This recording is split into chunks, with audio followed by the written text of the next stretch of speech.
Hi, I'm Michelle Malte from the Los Angeles Times here in our newsroom, and I'm joined by Salvador Rodriguez to talk tech.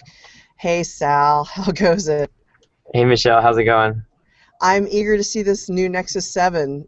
You've got it in your hot little hands. I've got an older Nexus 7 here. Let's unbag that thing. All right, definitely.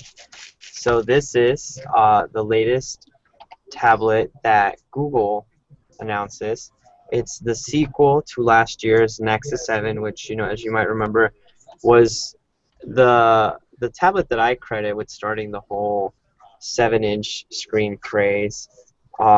Before that, the original Kindle Fire had been out, but it wasn't like so successful that everyone had to have it. So this is what I attribute that whole craze to this, because right afterward we saw the new Kindle Fire HD, and then not long after, we saw the iPad Mini. So there's some stickers on here that we got to cut, and just in true Nexus 7 box fashion, it's pretty hard to open. So that's good to see that Google hasn't lost its way. Anything worth taking apart or opening has to employ some work. Uh-huh. All right, there we go. So we're getting past one barrier. And here we go. That's our first look at the There she new Nexus is. 7, the second generation Nexus 7. So for this one, Google has taken like an all black design. So just, very dark looking tablet, but it looks pretty cool. It's also supposed to be thinner, more narrow, and lighter than its predecessor. And that's because Google is very much pushing this as a gaming platform. So, this isn't unlike Microsoft, who's, billing the Surface as like a do work kind of tablet, um, and Apple's kind of trying to be all things. Google with the Nexus 7 is definitely trying to get you, just enjoy this for gaming and that sort of thing. And it's pretty cool. I mean, my initial reaction to it is it is very light. How does Here's it compare to the other? Yeah, you've got both here's there. its predecessor. So as you can see, it's certainly um, taller than the Yes. predecessor, but it's also thinner than before. Um, and excuse me, It not looks a little thinner. sleeker. I mean, with the Yeah, silver outlines of the bezel of the yeah, first one, you can yeah. compare It's it. more It looks a little slicker. definitely slicker. It's more narrow than before. That's what I meant to say earlier. And then, but it Yeah. also is thinner, as you can see. So yeah, I mean, I think they're going toward. It almost looks smartphony in a way because it is black. It reminds me of the Nexus 4 a little bit, because the Nexus 4, that's Google's last smartphone, unless you count the Moto X. It was a very dark kind of look. So, and that's pretty cool because with the Nexus, the original Nexus 7, it was like you said, that silver outline kind of made it look a little iPad-ish, and then on the back you had this like rubbery dotted Rubberized. Yeah. cover, which is cool for grip, but it was kind of not. It's not a pretty design, honestly. No, is But that gone on the new one? the little dots are, but it is still rubbery, and you still get the cool Nexus letters. So I think And it's I think it looks cool. horizontal instead of vertical. The Nexus writing. Not that that Um, has much to do with anything, but no, but another cool new feature is that on the side over here you got speakers, as you do on this side, which is different than last year, where the speaker was just along the bottom. So you're now getting dual stereo speakers. That's a feature that that Amazon basically employed first with the Kindle Fire. As you can see, there's little dots on both sides. So that's pretty cool. That's something that a lot let's go back to the back of that Nexus again because there's another feature on there that of wasn't on course. the original. Yeah, there That you go. It's camera. the new back camera. So, I mean, basically Google's building like a nice little playful thing that's easy to hold. I think both times that they've like advertised this tablet, they've gone with like an ad that kind of shows the device with children in it. So it's almost saying like, hey, if you're gonna get your kid a tablet, like go with this one. And I was a young boy still. I mean, I guess I'm still young. This would be really fun, you know. It's a cool looking tablet. So let's power it up and see what's going on. This is the first device that Google rolls out that comes with Android 4.3 Jelly Bean installed. So that's the latest Well, version while of you're their. powering it up, I want to invite our viewers, if you're watching us and can get to our Google Plus page, google.com/plus LA Times, you can actually ask us some questions, and we'll incorporate them. Okay, sorry, Sal. Go ahead. No worries, no worries. But yeah, basically it's got the latest version of Android Jelly Bean, which is cool, except I mean like honestly you're not gonna know the difference. Like there's really nothing too major that they've added from like a consumer point of view. But that's cool that they're still tweaking it, so good to know that there's a new version out. This One one is thing, faster too, right? It's got a faster processor. yeah, I mean like these devices are always supposed to be getting faster, but I'll tell you one thing that doesn't seem faster, this boot time. I mean this is about as slow as I've seen a device start up in a while, so it's going. I guess it's a full experience. You really have to take it in. That's right. That's right. It's a dramatic pause. Yeah. So it's a nice little shiny X, rainbow color. But yeah. So I mean, while this thing gets going and while I start setting it up, there's another bit of Google news that we need to talk about this week. You know, well, this was announced last week, but this week, Google, through its new company Motorola, announced the Moto X, and that's kind of interesting. How have people received this? I've seen some mixed reviews. There was a lot of interest and excitement about being able to customize. Mhm. What does customize really mean? Does it mean simply making colors that you could actually put a cover on to do? Yeah, so when they first announced this, it sounded like it was going to be something that you could really like, you know, do I want like a 1080p HD screen or 720p HD screen? Do I want it this color? Do I want, you know, the more like the most intense processor that they can fit in there, or do I just simply want, you know, something light that's easy to use or that's not, you know, too expensive? So kind of, you know, more similar to the experience of buying a computer. I think that's what a lot of people were hoping for. That's kind of what it you know, when they said customize, that's kind of what it sounded like. Um, but now that they rolled it out, really you're only getting to customize the color of the device, which is, you And know, whether a you lot can of, have it engraved? I mean, that. yeah, you well basically there's a few things you can customize. There's actually one feature that I'm like kind of surprised that they're even like saying, because it's so worth not.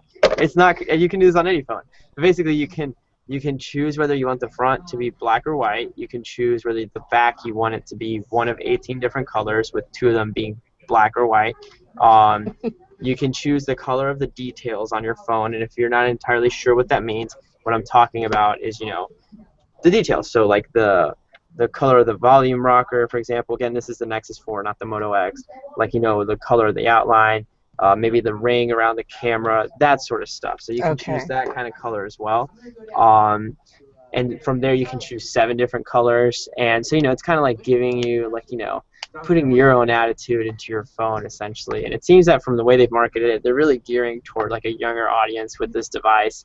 But on the inside, and like you said, you can engrave the phone, and then the other thing you can customize is what kind of, you know, background wallpaper you want on your device, because, you know, there's no way to customize that on any other smartphone apparently.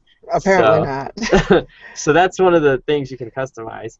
Well, But Sal, we have a question from Matthias, Matthias or Matthias. Forgive me if I'm mispronouncing your name, but thank you for submitting a question. Can you go through what the actual specs of the phone are? yeah, we can talk about that for sure. But it's something that Google really didn't, excuse me, not Google, that Motorola didn't really play up.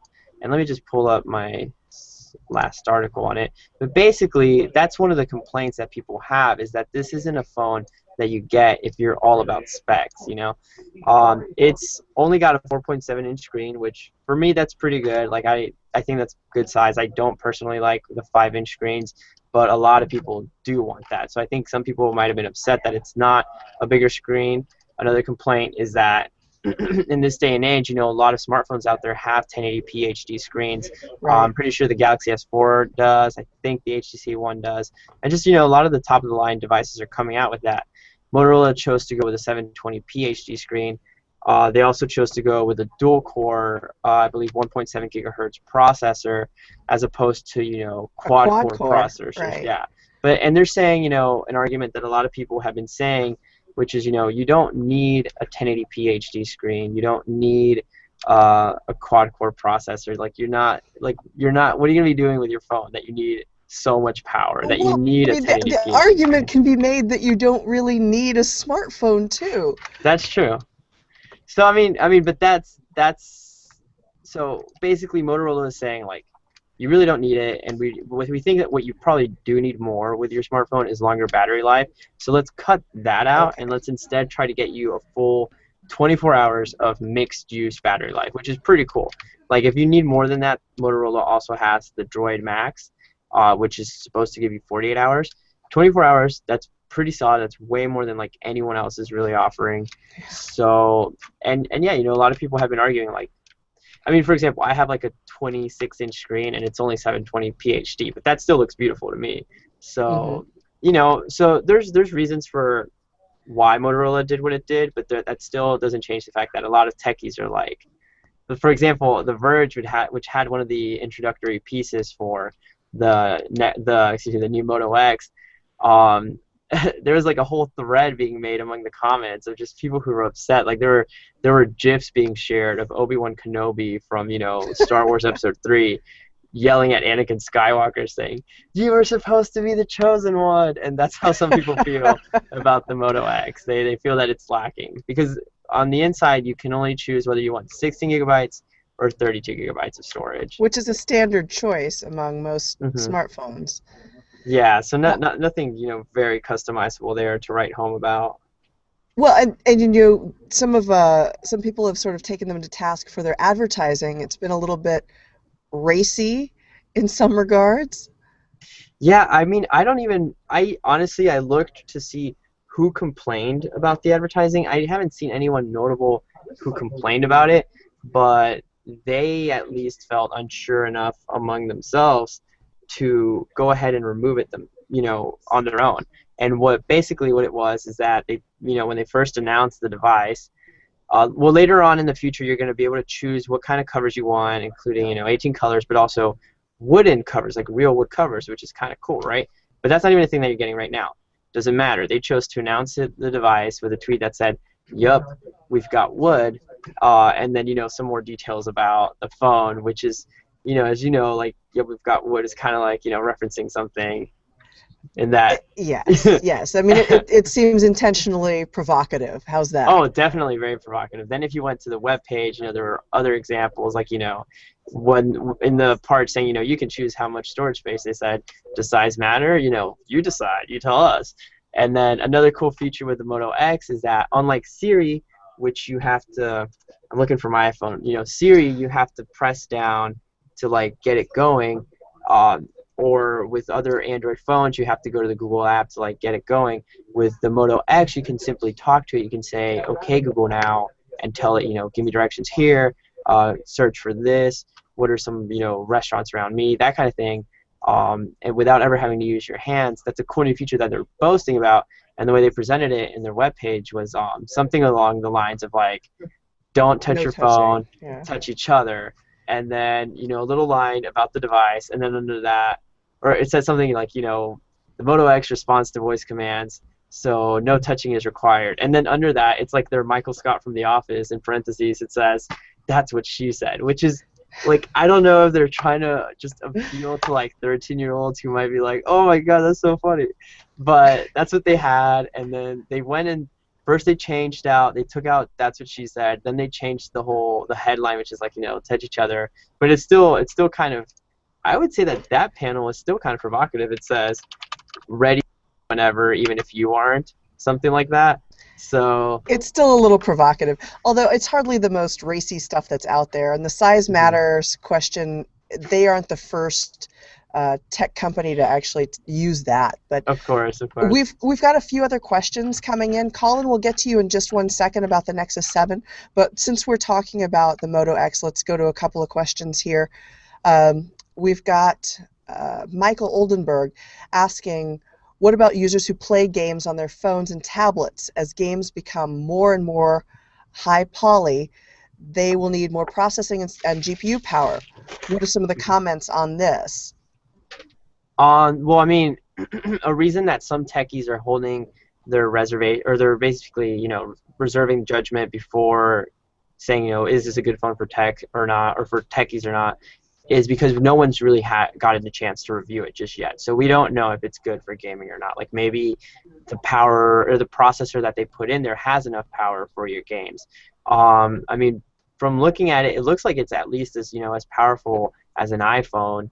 And an iPhone is great for gaming. So maybe, for any games that are out right now or any games in the foreseeable future, it might be just as good as, what you would need to really get by.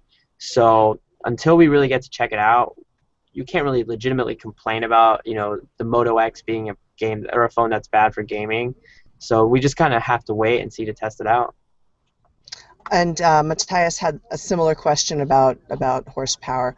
Now, let's go back for a bit to the Nexus 7. Colin had a question about the price point. Can you go through some of those details on the new Google tablet? Yeah, and here's the OS. This is what it looks like, by the way. So it's really cool, nice and shiny. This is honestly a very beautiful screen, by the way.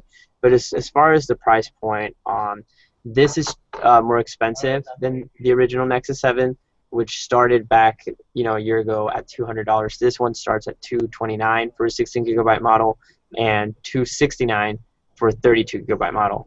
And then as well, there will be LTE enabled versions that will come out later, and those will be more expensive.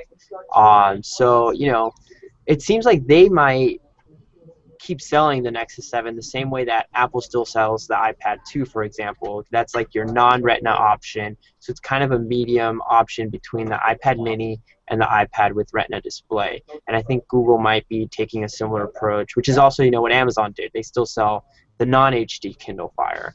So if you want, the absolute best screen, because, God forbid your eyes have to look upon pixels, you can get the Hey, new Nexus looking at 7. pixels can be wearing on the eyes. Or you can get the new Nexus 7, or you can also get the first generation Nexus 7 and save a few bucks if you just want a nice tablet that works and does everything you need to.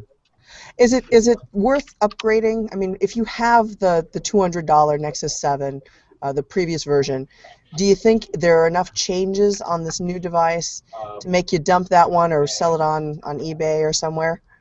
Well, of course, I'm gonna have to check this out a little more thoroughly before I can say anything, with more certainty. But I would say right now it's probably not worth updating. Wait for the third generation Nexus 7, or wait to see what they might come out with later with the Nexus 10. And also, remember that like Apple's going to be probably announcing a new iPad mini later this year, and it'd be surprising if Amazon didn't update its devices as well. So until you see what the competitors have, it might not be worth updating to this device, and it might not be worth updating this year at all if you already own a 7-inch tablet. So. Well, we have one last question. What's the release date for the 7? For the 7, online you can go right now and buy it, and then I've seen reports that a variety of stores are already carrying it. So I'm not entirely sure which stores have it already or which don't, but basically any of your basic retailers have it. Like I think Best Buy has it. I think GameStop is supposed to have it. So it's out there in the open. Like if you go to Google Play right now, just as I did, you can buy it and it should ship in 1 or 2 business days. So not too long of a wait at all. As for the Moto X, which is another date that's more pressing, there is no release date just yet. You can go to Motorola's website to sign up to get an alert when that comes out, but that's expected to be later this month, as well as next month. They'll start rolling out to a variety of characters. Google is basically going to offer it for all sorts of carriers, but AT&T, as they always seem to do somehow, has gotten exclusive rights to one of the, basically the selling point of the Moto X. For a limited period of time, neither Motorola nor AT&T have told me how long that is. if you want a customized version of the Moto X, you'll only be able to do that through AT&T. So that's terrible news for T-Mobile, Verizon, and Sprint customers who wanted a funky green and yellow Jamaican-looking Hey, man. smartphone. So only AT&T customers will get to do that, which is, I mean, that's kind of a shame. Like, you know, if I was a non-AT&T customer, I wouldn't even consider the Moto X for now. If you can't do the one thing it's supposed to do. Well, I wanted to thank our viewers for joining in with us, and thank you for joining us from Argentina, Matthias. We appreciate that. And you should check out Sal's upcoming review after he spends a little time with the Nexus 7 before you go out and buy it. It'll be up at latimes.com/tech. And as always, you can talk back to Sal at Sal19 on Twitter. And I'm Michelle Malte. You can find me at mmaltelat. Thank you again for joining us, and we'll see you next time.